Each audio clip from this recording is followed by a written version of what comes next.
you have the right, if you're a citizen of the United States of America, to claim unappropriated land. So I claimed a $1 million piece right next to a casino. Boulder Highway, Las Vegas. We still have it. What we did was we took the guy's mining claim. He had been red tagged on Monday. They gave him till Friday to vacate. And the BLM told him, we're going to clean off your property with semi-trucks and wreckers. We're going to bring out loaders and forklifts, and you're out of here. He didn't want to go. So we had a deed, a quitclaim deed, and we sold the property from his dead name in all capital letters as he claimed it as a U.S. citizen to his real name in upper and lower case with a comma or semicolon between the middle and last name.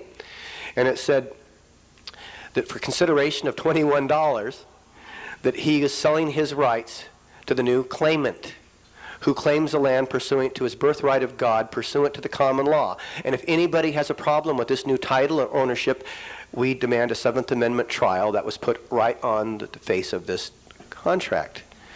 Well, the minute you record the document, you give it back to the phony United States corporation. All you people do not own your own homes. That's why they put the transfer stamp on your deeds. They charge you a transfer stamp when they sell you the property.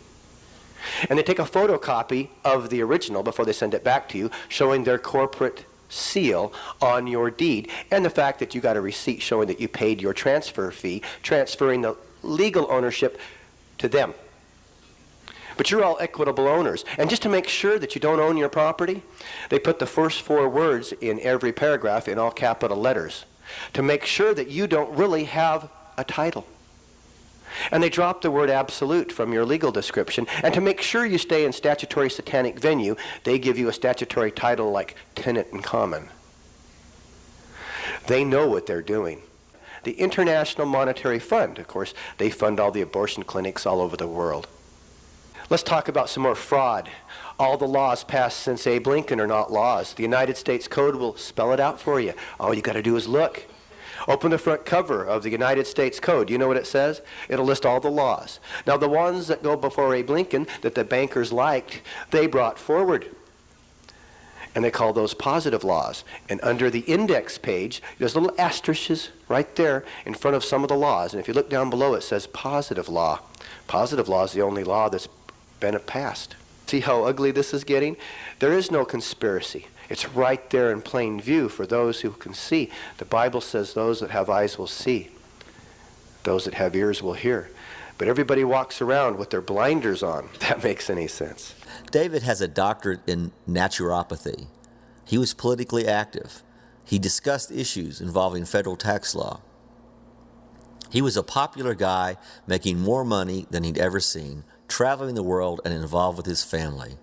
Why would he possibly try to hire 9 different people to commit murder? Answer: the FBI fabricated the whole crime, and the prosecutor and the judge went along with the KGB-style show trial, all of them violating their oaths of office. Well, David's been in prison now 9.5 years. And a large part of that, I understand, was in solitary confinement. That's right. First 2 years before he was charged with murder for hire, he was in solitary confinement. For 2 years? For 2 years. Freezing. It was cold. They wouldn't even give him enough ample clothes. And David is in solitary confinement, where even he would try to get the attention of the guard to have human contact. And they would slip the food in, and then he wouldn't be able to talk to anybody. But he was entitled to 1 telephone call a month. Give him a mat to sleep on that was approximately a ½ inch thick, and treated him like he was a pariah. No presumption of innocence. No, absolutely You're not. saying that he was held 2 years in maximum security prison before he was even charged? Before he was charged. They had him there on the initial accusations of not paying taxes, which in itself was fraud, because David gave them a power of attorney to charge anything that they felt that they were entitled to.